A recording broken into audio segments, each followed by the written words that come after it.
hear our prayer. We are your children, and we've gathered here today. Yes, we've gathered here to pray. Hear our cry. Lord, we need your mercy, and we need your grace today. Yes, we do. Hear us as we pray. Our Father, who art in heaven.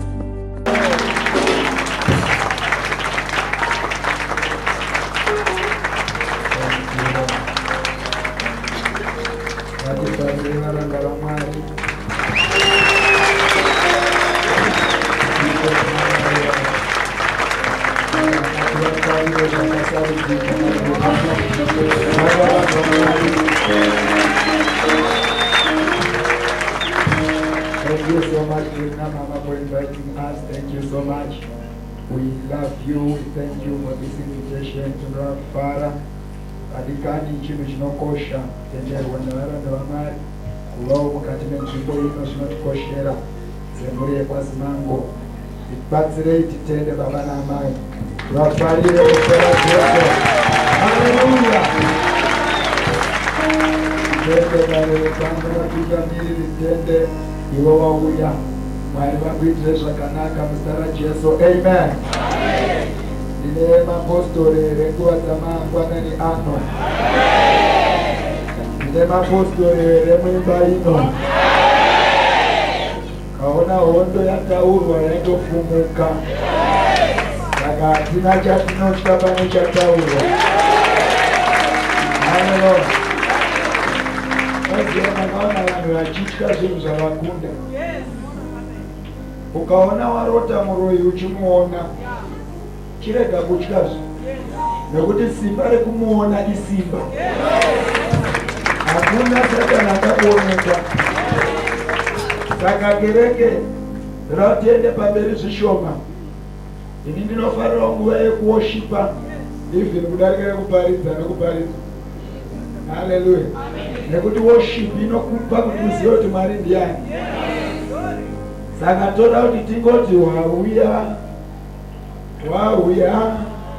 baba mwamba mucheki mukuru vanhu vachaona Ishe.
Amen and amen. tichizvininipisa pasi pekuzodza kwavaranda vaMwari panzvimbo ino. Toda kutenda Mwari nokuda kwavanhu vake vakatendera kuva vatungamiri panzvimbo ino. Mwari akuitire zvakanaka. Thank you so. Gayo nditende hama dzandauya nadzo pakati pavo pana maimufundisi Mango. Vagamuchire navana vedu vaviri vesimba nakuuya. Tinotenda Mwari muzita raJesu. Amen. Tikotendawo pana baba Muhamba vanga vachipa ari vaitire zvakanaka, board member ekuchechi kwedu, ariwo zvetreasurer weyouth yekwedu, ari vakombore muzita raJesu. Amen. Tikotendawo tina baba Mukaratigwa, our board member who is the deputy administrator. Osimukaye hama dzikuonei muzita raJesu. Hallelujah. Tikotendawo baba Silanda vatafamba navo vari kupraise and worship yo, ari vatungamire muzita raJesu. Amen. Amana ndakwira naye pano anonzi Deron, ana watinogara naye naLeslie Zukuru, ari akuitire zvakanaka. Kutenda tina baba Muka ari akuropafadze ingosimuka vanhu vakone, ari akudzwe muzita raJesu. Amen. Hallelujah. Saka pane vandauya navo vanokwanisawo kuipota nekuexporta itu. Hallelujah. Vakwanisawo kuipota nekuexporta vanga itu ndo vachiri mubusiness rokutsvaka, saka vamunongowana ukuno. Hapana vangada kudzokerawo nezvo. Hallelujah. God bless you. Amen. Naamanyanya osunga zviso. Toda kutendawo Mwari kuti panzvimbo ino pana Mwari tinotikoshera kuti tive naMwari paservice. Regai tine mushoko raMwari. Tiende kuna Genesis chapter 2. Genesis chapter 2 verse 8 to verse 10. Then verse 15 to 17. Then chapter 3 verse 21 kusvika 24. Kuwanda kwemavhesi handiko kuwanda kwezvatichataura, saka karai mabata patiri kuverengwa. Tikozoenda kuna Hebrews chapter 11 verse 4 pakupedzisira. Genesis chapter 2 8 to 10, 15 to 17, chapter 3 21 to 24, Hebrews 11 verse 4. Chaverenga shoko raMwari kubhuku yaGenesis chapter 2 pavhesi ya8.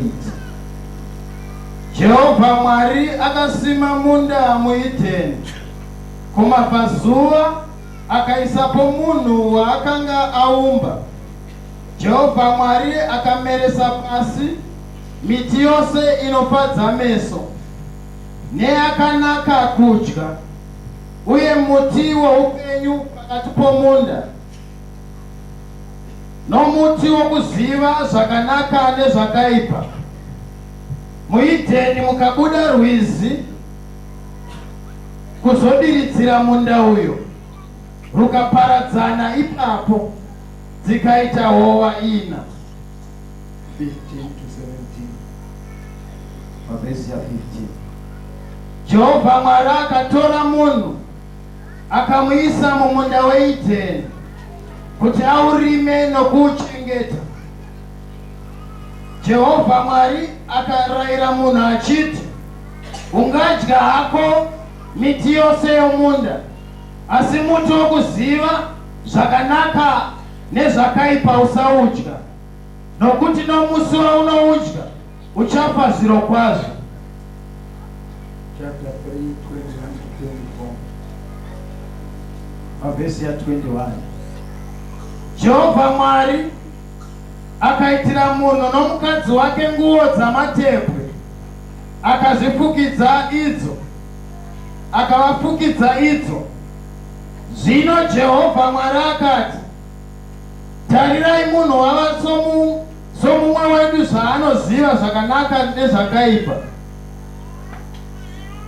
Zvino zvimwe ungatambanudza ruoko rwake, akatorawo zvomuti woupenyu akadya, akararama nokusingaperi. Naizvozvo Jehovha Mwari akamubudisa munda weEdheni kuti arime ivhu raakatorwa pariri. Naizvozvo akadzinga munhu akaisa makerubi kurutivi rwamabvazuva rwomunda weEdheni nomurazo womunondo waimonereka kumativi ose kurindira nzira yomuti woupenyu. Hebrews chapter 4 verse 11. Chapter 11 verse 4.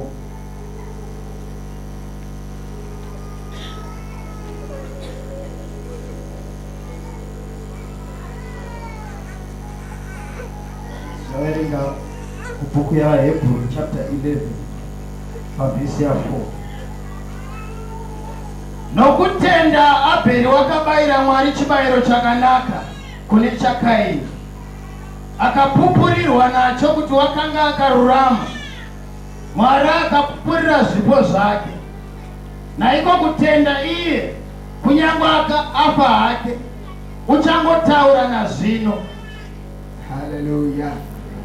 Titende muverengi nokuverengwa kweshoko. Amen.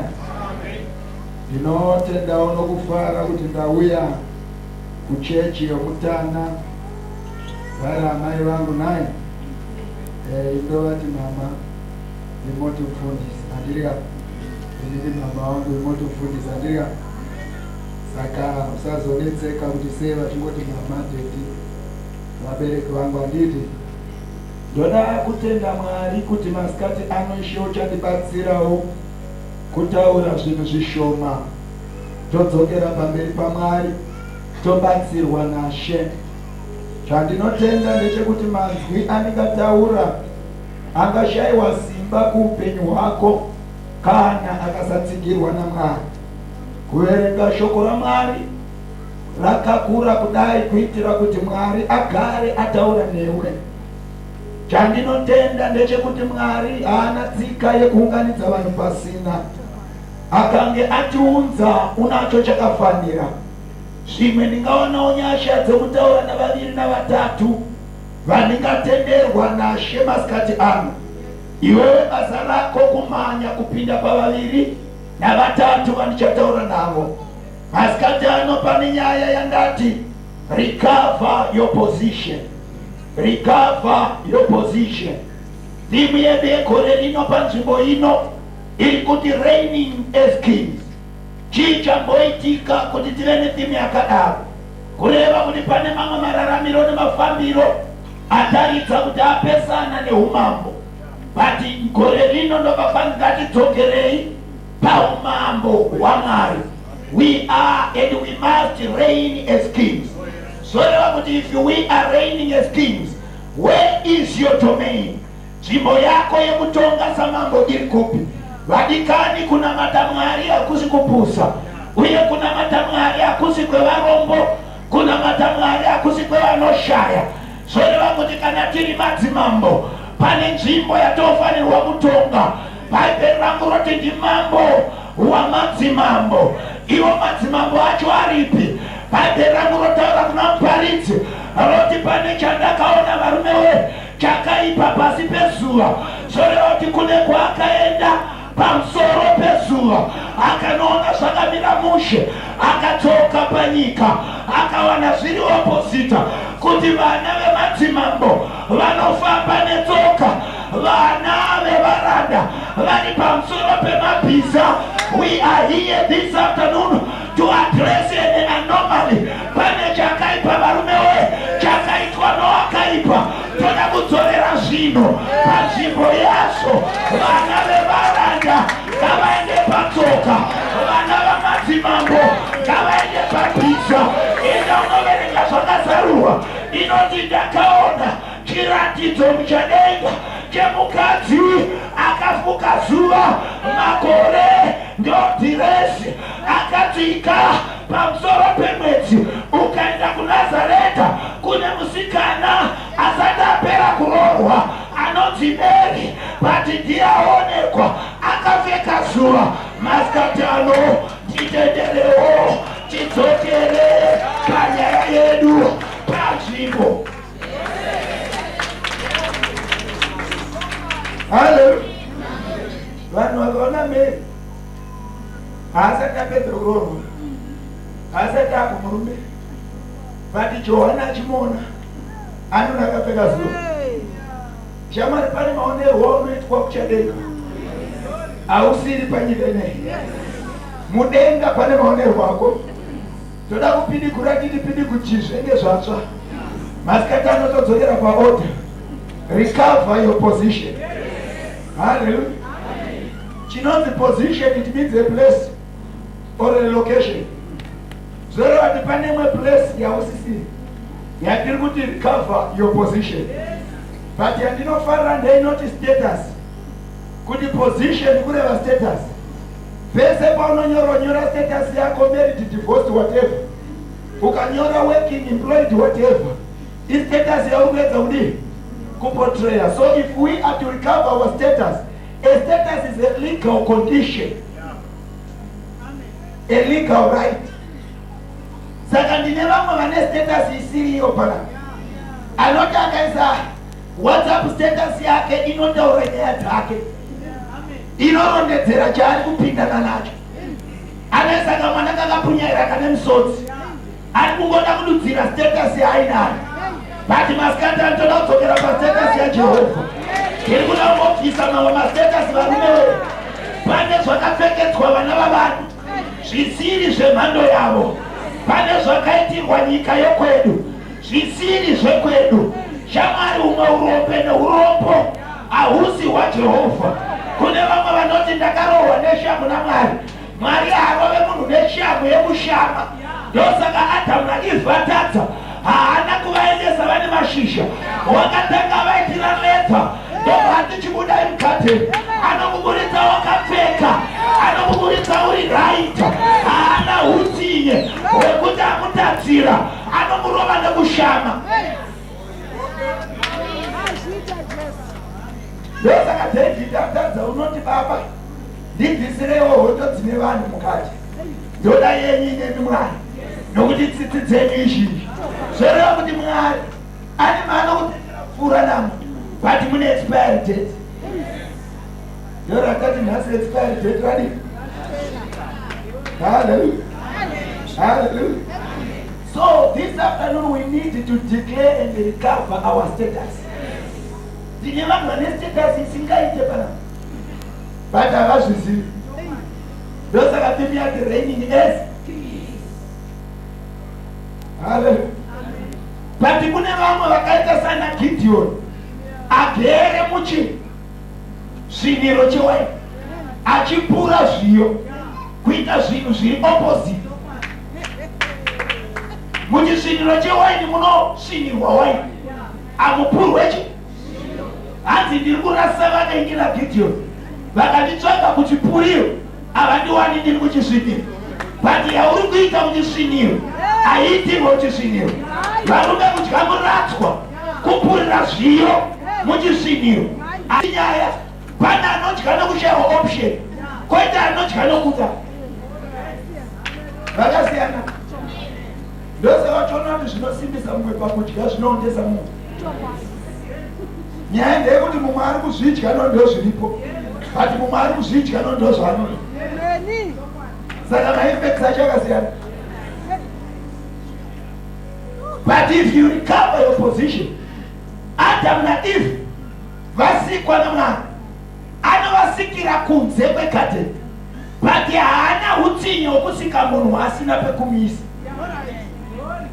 Anotanga agadzira Garden of Eden, ozonogadzira munhu kuti auye kuzoposesa. Zvoreva kuti usati wauya panyika, Mwari wakapedza nenyaya dzako, kune dzaakatogadzira, but ndo dzatati let us go back to the position. Hello? Mwari wakanogadzira garden kuEden.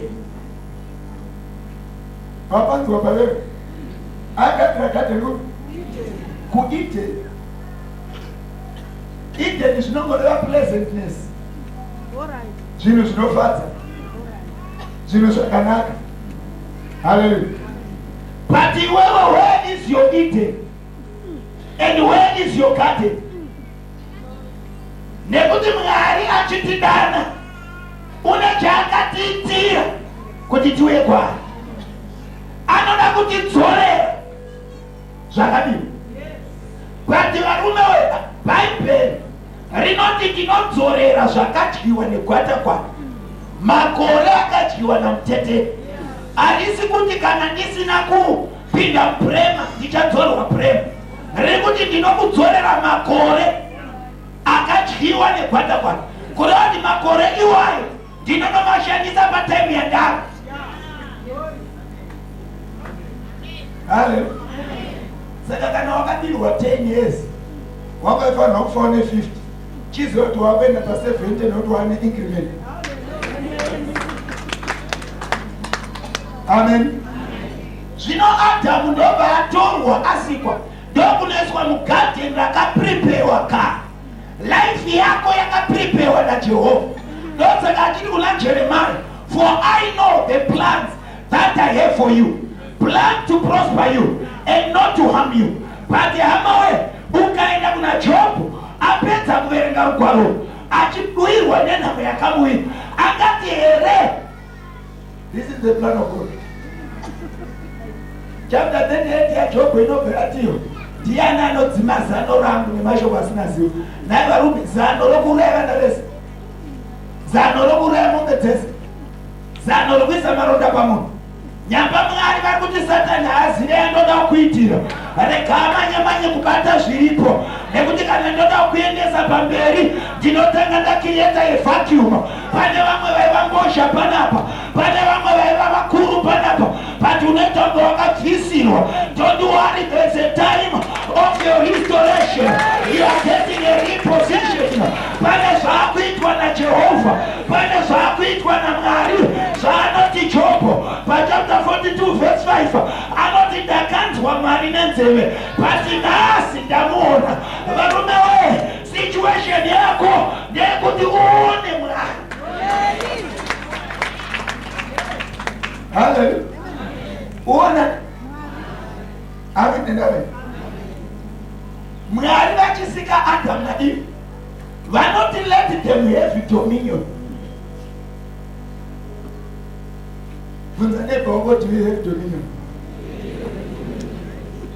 Hallelujah. Kuva nedominion ndeva kuti chero usina mari, but you still carry an authority. Chaunoda hachidi mari. Hallelujah. Kana uchida mota hudi mari, unoda mota. Ane dominion anoda chaanoda. Ane dominion haatsvake chinoita kuti azove nechimwe, anotsvaka cha. Nekuti ndikakupa mari yemota izvozvo yekunotenga Range Rover, unoti regai ndotenga maextra yangu 5.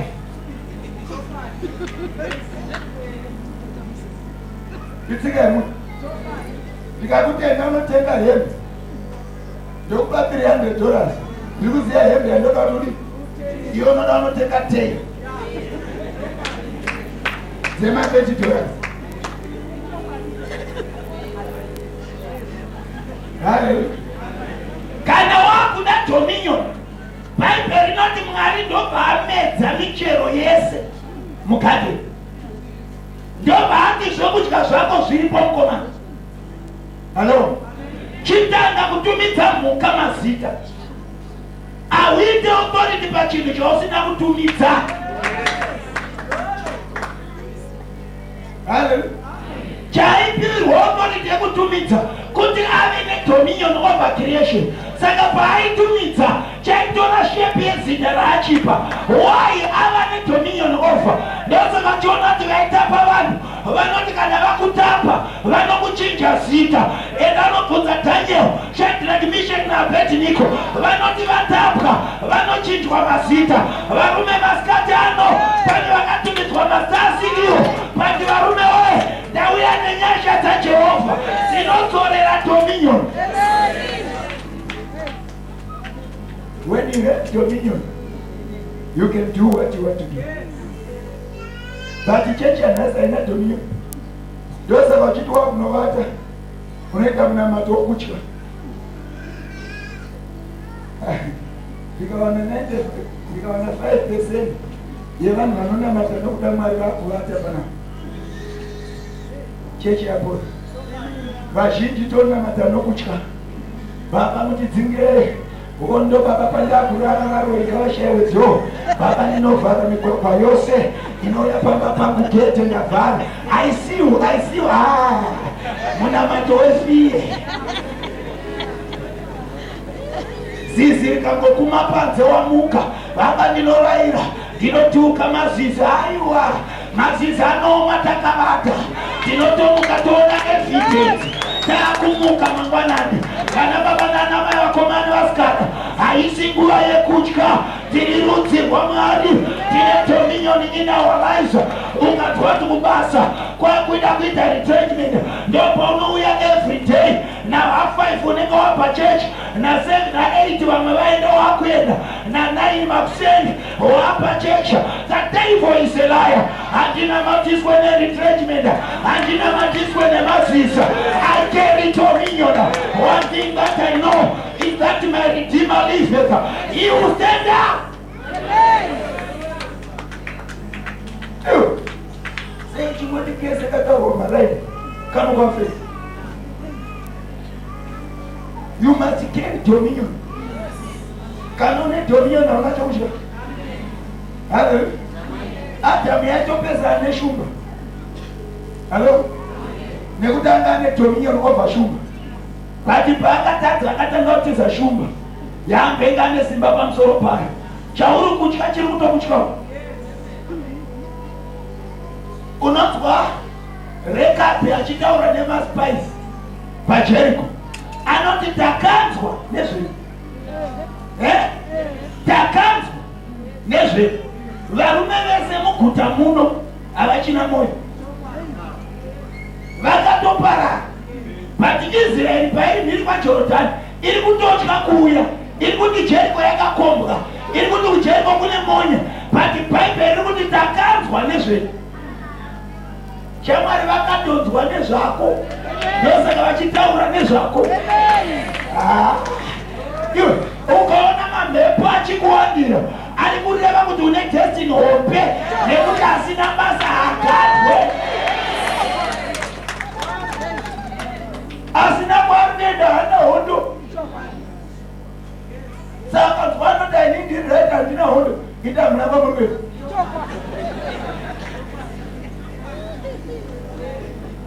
Hello? Muteka mnauri. Ukaona dzichiwanda manje. Wozari kwandure. Destiny yawakatakura ndio inodana hondo.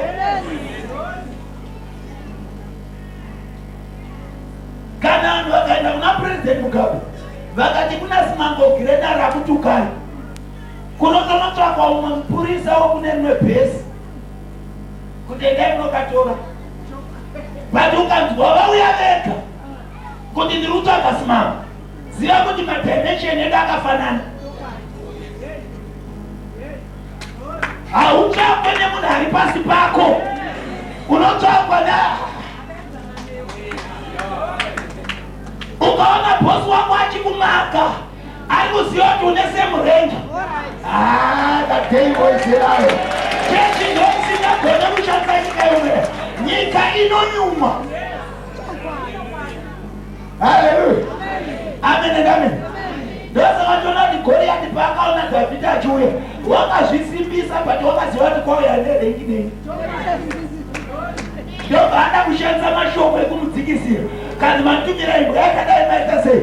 Ndobva David akati shamwari ngaita imbwa but ari mandiri mukuru. Ndiri imbwa kudaro ndinouya nerimwe zita. Shamwari kana une rengi iri nani unorwiswawo nevari nani. Kwete yako yekuti unorwiswa nemunhu asina chari. Wotopamba wachiudza vanhu ndehondo. Dominion inokupa kugadzikana. Inokupa kuziva kuti I am in control. Hallelujah. Namba president vakaita munyiko vakanzwa kuti kuna Nasimango vari kujamba jamba una president vari kuti toreko avana mabasa nazvo zvashaise upenyu. Ndosaka vatona kuti Elisha haana kunetseka nezvaaudzwa naGehazi. Kanzi baba panze pakazara Elisha ndobva atotanga kutasamuka kuti tamuka nandine sweet dream wandikanganisa. Kanzi baba panze pakazara, kanzi vakavhura meso eJaimoni. Shamwari vakakuchengeta vari nani pane vari kukurwisa. Usaita tsika yekurwiswa nevasina basa. You carry dominion.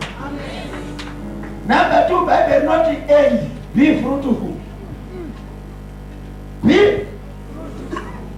How many of us are fruitful here? Kusvikira pakuti munhu haachina kana ndiro dzegodo mumba akangobata inodonha ichipwanyika akutotya kutenga makapu ebhonzo nemadina plates. Why? Akanyimwa mweya wefruitfulness. Chaabata chese chinongopwanyika, inongodamuka mupakato akabata kapu isina kana mutswe isina kana chii. Wakanyimwa fruitfulness. Pamba pako kovhu inotendemara kudai yakaita kunge katsvimborume haiite mashizha ari nayo. Why? Wakanyimwa fruitfulness. Hausati wakadya mango pamuti wemango kuba kwako. Why? Hadzibereke dzinozuka ari maruva. Wakanyimwa fruitfulness. But ndauya masikati ano, we must be positioned. You must recover your position. Mweya wokufa kwezvinhu ngauparare. You must be fruitful. Hallelujah. Fruitfulness is the internal quality. Fruitfulness haibve panze, inobva mauri. Chii chakadyariwa mauri? Hallelujah. Vamwe vakabatswa makuva ekuti vasava fruitful. Vamwe vakabatswa hari dzopisa vachiberekwa kuti vasava fruitful. So that whatever you do, unotonzwa mai vachiti hauna maoko here.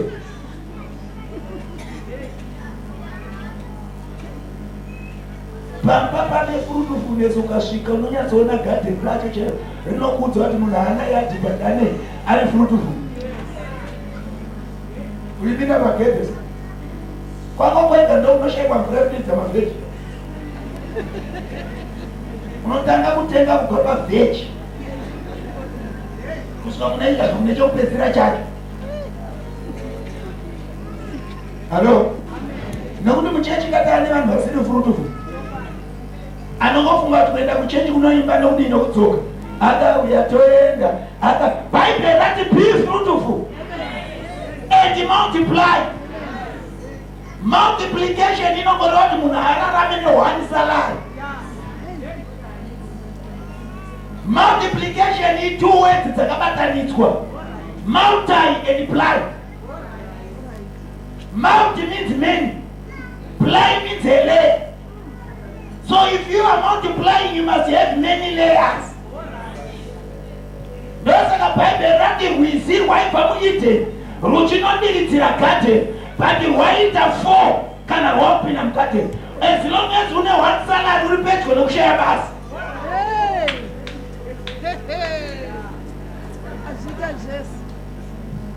As long as une 1 mota uri pedyo napete.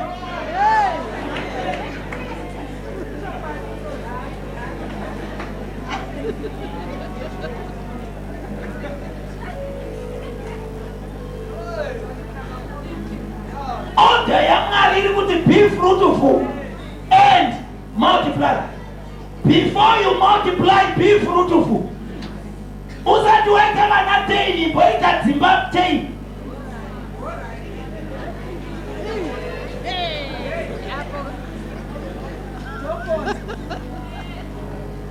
Saka Adam pari kupinzwa mugarden ari kuti aone a standard inotsvagwa pamakings.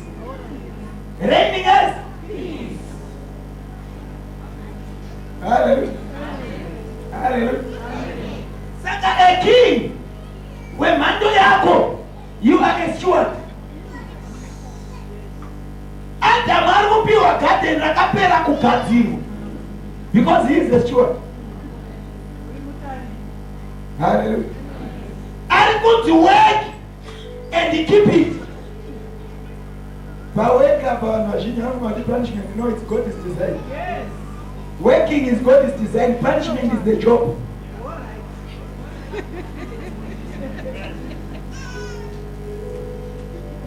Bose hakupe mari inokwana chero ukastrika sei nokuti haudzoke kubasa. Ukapiwa mari inokwana uchashanda. Ndosaka uchinzwa Farao achiti kana vana vari vakomana urayani, but kana vari vasikana vachengetei. Anoziva kuti vasikana vanokudza rudzi rwokwavarorwa, saka havana problem, havakudze vaHebheru. But vakomana vanokudza rudzi rwokwavakanakikira. Ndosaka Satani achiramba kuti uite business, but kushanda hakunyimi basa. Anokupa basa nekuti unokudza muridzi wekambani kwete iwewe. But kana wane business zita rako ndo rinokura.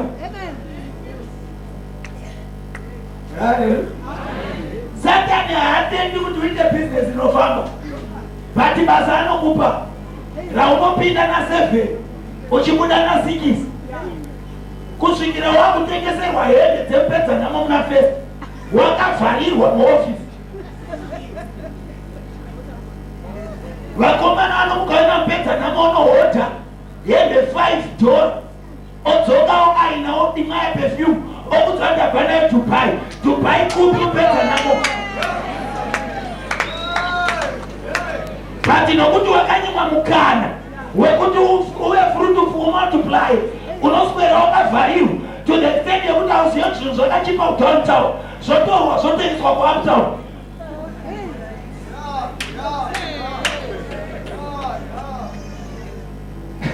Tine vanhu vasingayambuki mama, vasingafi vakaenda kuTanzania kana kuSouth Africa kuhodha, vanongohodha kudowntown notengesa kuuptown. But shasha nekuti yakasunga tai inonzwa kuti let me rega nditenge zviri muna fest nyamba zvabva kuzasi kuna chata.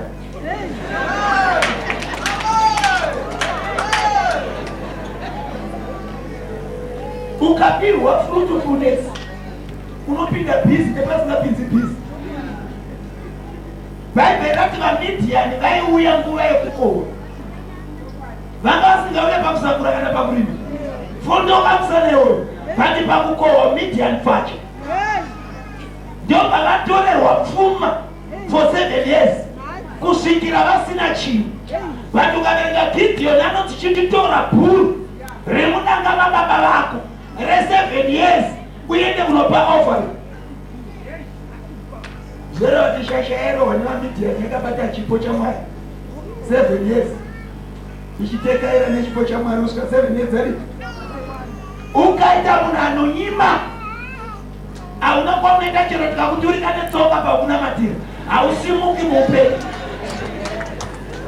nekuti pane vamwe vokuti maoko makutodwa kuti tinenge tiri kumurerusiye regai titurike netsoka chaiti. As long as you are not a giver, Bhaibheri rakati anopa anopiwa to the 4th generation. Zvinewo generation yechingani yambuya vaipa,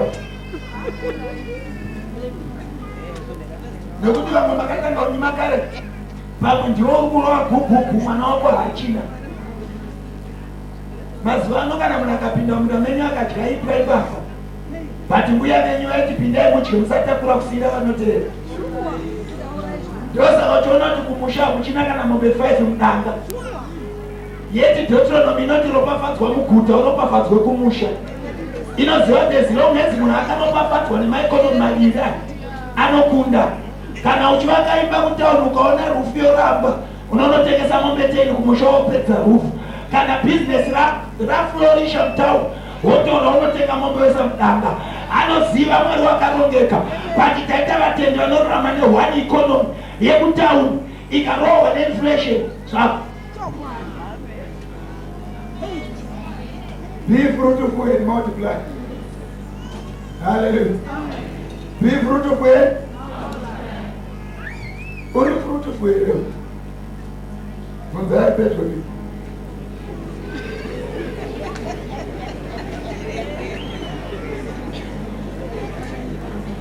Hallelujah. Adam lost the position, not possessions. Hello? Adam lost position, not possession. Paulo lose position. Ndio Paulo rasikirwa nezvese. Hallelujah. Amen. Vamwe kana mukateerwa kumba kwenyu ukasvika ukanzi tazoita DNA test hausi mwana wepano.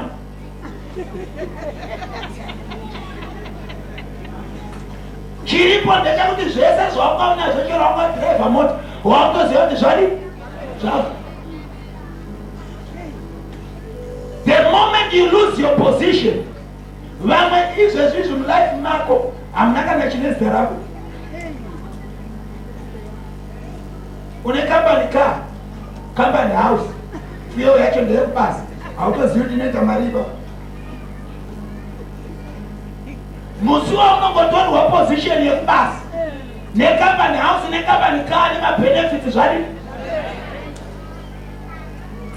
but wanga uri bosha. Hallelujah. Satani haadi munhu anoita chine zita rake. Position yako ndio inokosha. Ndio saka let us recover our position. The moment we recover our position, possessions come. Our possessions are now option. As long as wamna mali, wamna na mali, nekuda kwa Kristo, my possessions zotoe. Amen. Hello? Amen. Amen. Nekuda kwa God is the provider of his people. Those are what pamazuva Solomon sirivha yakashaiswa basi. Nekuti goridhe ndo ranga rauri. Queen of Sheba paakauya kumba kwaSolomon, unonzi wakapera mweya paakaenda palanchi. Amen. Paakaenda pai ndoga audzwa kuti mombe 20 dzinotunga muti palanchi, 20 dzotunga muti pasapo. Ndoga atarisa dressing yemagadzi, ndoga ona kuti kana gadhi akadai wati movana. Zoreva kuti kingdom ndio inoseta standard yevana vayo. Saka Mwari ndiye akaseta standard yako iwo.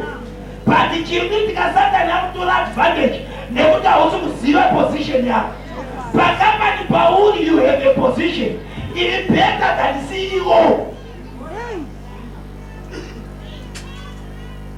Ini patakashanda the best learning message. Ndoka takaita basa rinokosha. Message. One day ndoka ndada utesta simba rangu. Because musina ndambodzosera ambulance pass. Yauya kuzotora munhu angafa. Amen. Ndoka vazokwira vachisvika padenga vakaona ari. Alright. Umwe musi ndoka ndati administrator chamboendesa tsamba. Iziva kuti meeting inotanga na 2. Ndoka ndakutaenda 10 to 2. Ndasvika vagara ukanzi nasekretary weLaw Society simango ari kupi. Kanzi aendesa tsamba sorry. Kanzi asaka hapana meeting 100. Because mesa amutaure chokwadi ndiye kamutaura chokwadi. Message wakabvisisa company pameeting. Ndaida kungotesta nekuti tsika yekutesta itsika yangu. Unoziva kune vanhu vanokomplaina zvinhu zvemabenefit. Zvakafanana nemunhu ana maid kupa. Anobhadhara maid kugadzira mukadzi kwayo muna maid.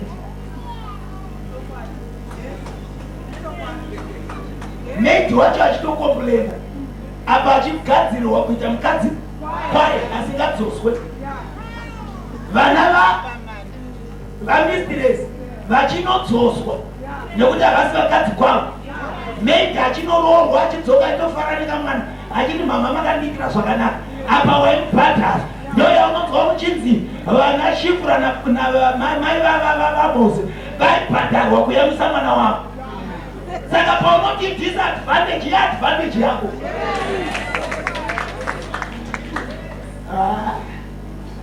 Haleluya. Yaunoti disadvantage yeadvantage yako. You're prepared. So vadikani tika recover position. Tinodikava possessions. Hello? Izvozvi ndikatestwa ndikanzi DNA yangu yawanikwa yakafanana neyamugara. Mega mabva maziva zvotoitika.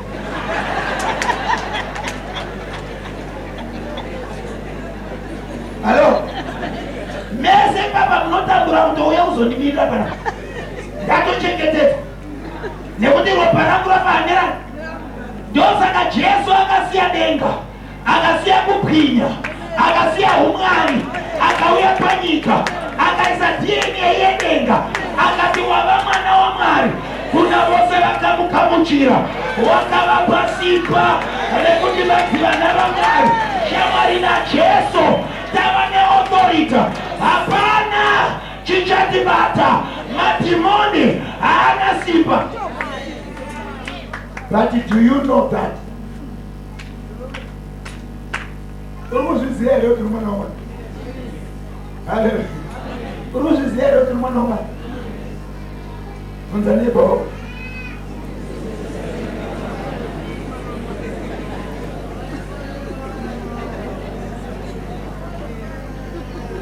Mwari vachiisa Adamu Garden of Eden. Haisiri iyo nyika yose. But vari kuda kucreate trust. Hello? Vari kuda kucreate chi? Mugarden maiva nemiti miviri inokosha. Maiva the tree of life and the tree of knowledge. Satan ndobva auya akamutengesera tree of knowledge. Satan haana chaana chodika. Ari kuuya wana Eve akamira pedyo nemuti. Otanga kutengesera Eve muti waMwari.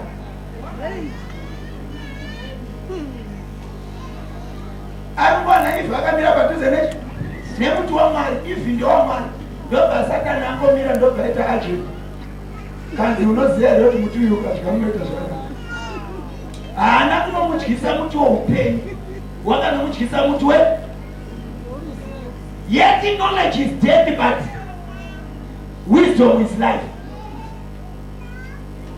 Dai akatidyirawo muti woupenyu netisingazi.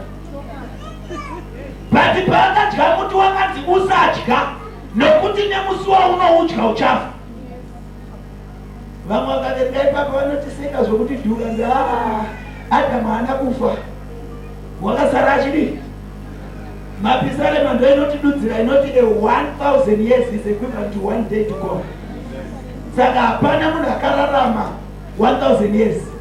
Metuzera ndiye akararama 969 akaita vanakomana nevanasikana akafa. Zvoreva kuti hapana akapucha zuva raMwari. Nokuti nemusoro unodya uchadii? Hello? Saka Adamu ari kunodya muti waasiyirwa as the flag yaMwari. Samadyiro kuita chigumbu chasiyiwa pamari yako chiri flag.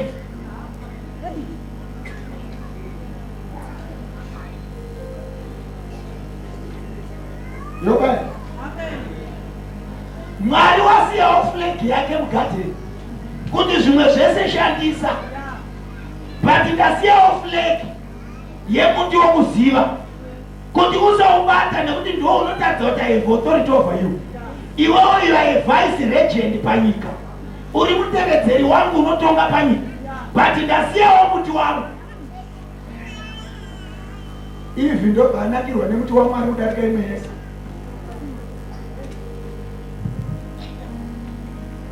Yechegumi ndomboibata ndanda ndongosiya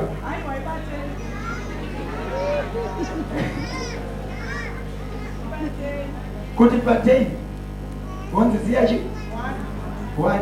1 ichocho chonaka kudarika 9.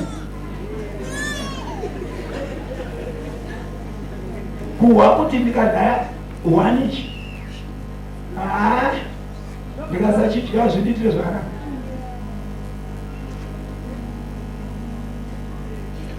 Nyamba chegumi chakakonzera 450 years Mwari akanyarara.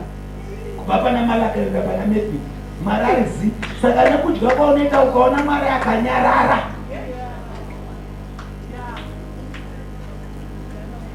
Chegumi ndo chinochengeta zvasara 9. Chochengeta zvichauya. Vamwe mune mari panapa. but mari dzenyu dziri muzvinhu zvamakahodha zvisingatengi. Ukasvika kumba ukatora zvinhu zvawakahodha iwe usati zvatengwa ukazviisa apa unosvika ma5,000.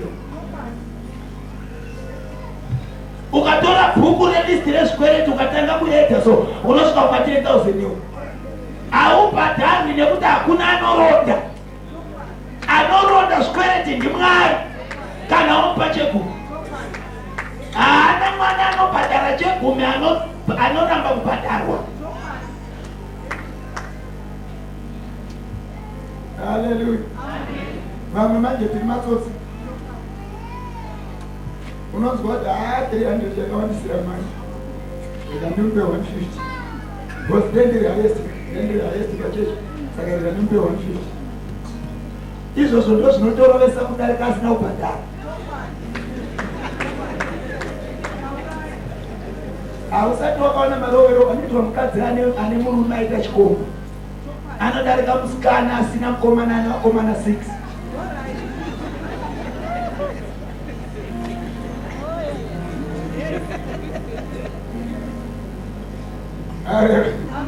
Izvo zvinotorovesa manje kudarika uyo asina kutobhadhara. But paunobhadhara chegumi chinosimudza security mulife mako. Choisa fence. Paunoregedza uchibhadhara fence inodonha. Kana yadonha mombe dzodini. Paunono uchibhadhara chosimudza fence mombe dziri mukati dzoramba dzichidya.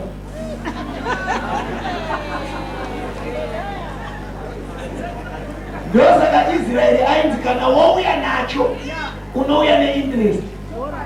Kuitira kuti dzibude mukati bhodzadzari. Ndosaka uchiona kamwana kako kane ruvara rofukari kega kakavhurwa dumbu so kuine vamwe baba vari kutadza slice yechingwa. Vari kudzoka nelunchbox vonzi kose musina kudya. Konzi hana ndaswera ndakaguta nhasi. Havana udyi.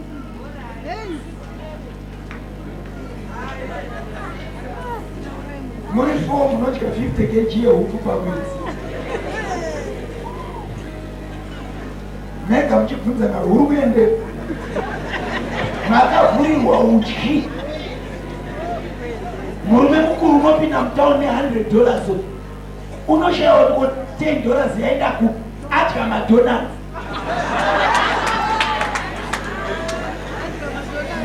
Wadiwa karira sadza repombi wodya woguta uzoita zvaoda kuita. Anenge aingonzwa kuda zvaotapira akatenga donati akatenga skoni akatenga frizi haatengi dzingi kwanza. Makapiwa udyi baba, makapiwa udyi amai. Bhaibheri rinoti muchaisa muhomwe asi dzakabooka. Muchashanda but ndorova nemhepo. Hallelujah. Baba norengesa. Stewardship yapiwa Adam ndeyekuti atrustwe nenyika yese but ari kunokundikana garden. Mutariri wezvinhu zvemumwe. A steward is not the owner. Haasiriye muridzi, kune muridzi. Saka Adam panzi siya muti 1 ari kunzi kuti ugoziva kuti kune muridzi. Iye ndobva abhubhuna iwoyo. Unoziva level yestewardship yakandiita zvakanaka. Nhasi ndikafaini maisimambo vanondomuka vakunzi maidoktias.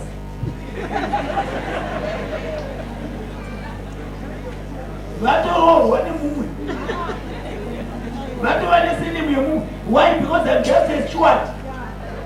Saka ndikatadza kuita zvandinofanirwa kuita nhasi kuvachengeta nekuvagadzisa ndoshandisika ndamuka kumakuva ndikawana vaakuchena kudarika zvakafanira.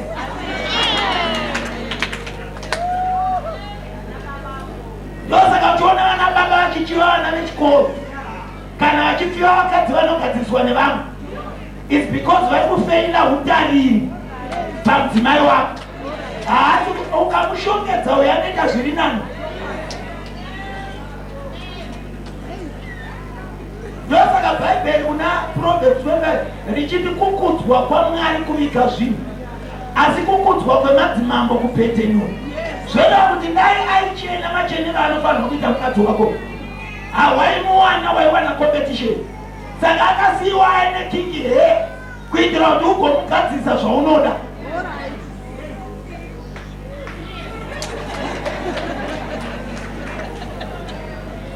Hello? Ndosaka Adamu ati keep the garden and work the garden. Keeping kumanager zviripo, working kuinkiriza zviende pamberi zvisho. Zvoratu vakadzi vese vari artificial. As long as you don't give them artificial things, you won't like it.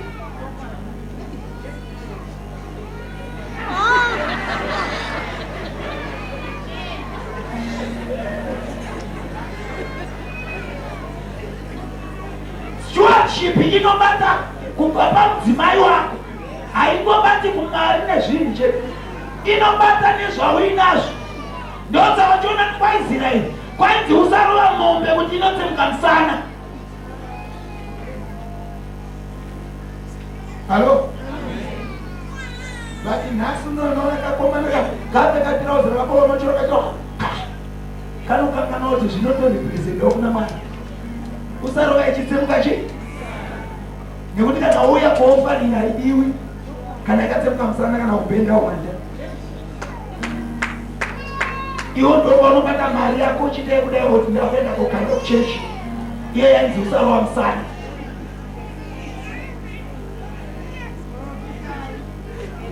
Nouya naye akarova musana kuchechi.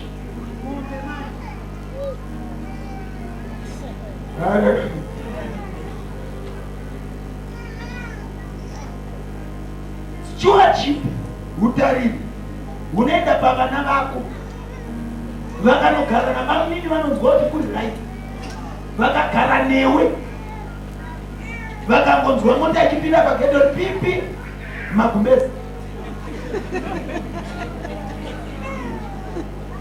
uri mutariri akadii anotizwa nevana, uri mutariri akadii anoona newspaper kudarika mai.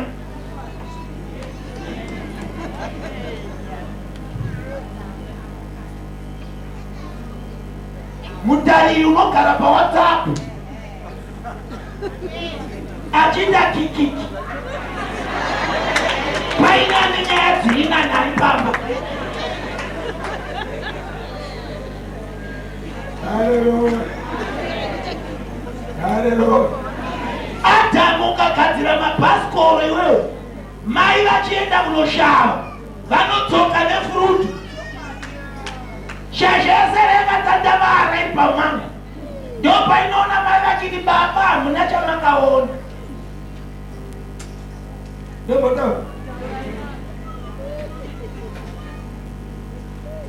ukatuma mukadzi kuSouth Africa kunohodha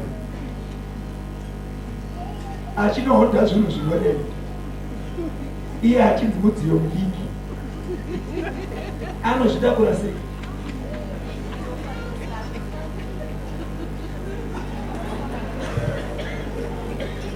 Pachatsvaga help yekuzvitakura ndo pachabva muchero choya kumba.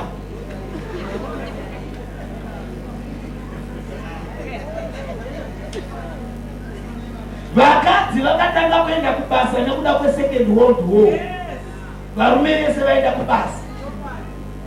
Bible pana Genesis chapter 3 inoti all the desires of the woman shall be to your husband.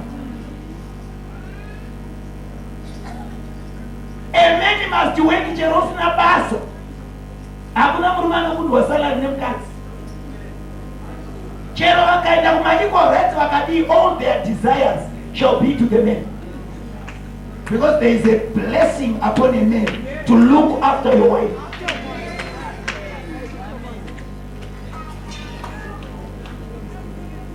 Ndosaka taikutestai muchikura toti ihuku ide yaJohn, ihuku ide yaThomas.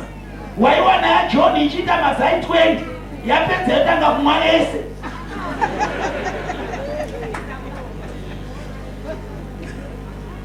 yaThomas ikaita 6 inoburitsa vana. chero makondo aitonyumwawo kuti idzi hadzidyiwe, dzaikura dziri sikisi. Pane nyasha dzakaiswa marume dzekuti chero mukaenda kuequal right haufe wakawina, nekuti hauna kuenda kuna Mwari waenda kuequal right. Saka vanonetseka navo vachipopota vendo vanonetsekerei. Munonyanya vakurudzira kuti hey, itai shewe, anoita shewe kana waprovaita.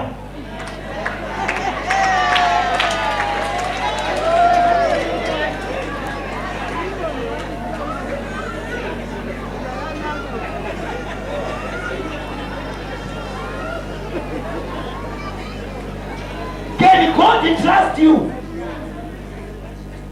Jesus, not if you are not trusted with someone's, how can he trust you with your own? Kubasa unokera uchinonokera. Wakasaina utinotaka basa na 8 panosvika na half 8. How can God trust you with your own company?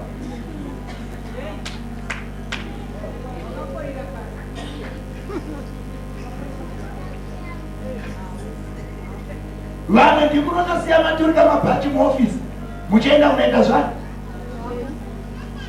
How can God trust you with your own? Andi antichamasunga panyika neudenga chari apa usunga rewa muchechi kusunga madhimoni kwairewa chese chamasunga. Kana uchida kuzowana trust chengeta zvemuridzi.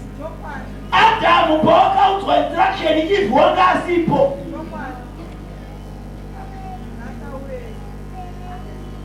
Hello. Saka hama yangu kana Mwari vakutendera kuva pauri, keep your position. Do whatever you are supposed to do. Hallelujah. Responsibility yakapiwa Adamu ndo inokosha kudarika mabenefits lakini responsibility. Kana wava responsible Mwari unokuropa fati. Amen. Chandirungoshwa ndechekuti uve responsible, uve independent, uve mukristu anotaridza tuntu kwake asingakundwe nebenzi rinongofamba nezvigubhu nemagaba rinongonzwa kuti munhu anongofanirwa kuva netuntu kwake.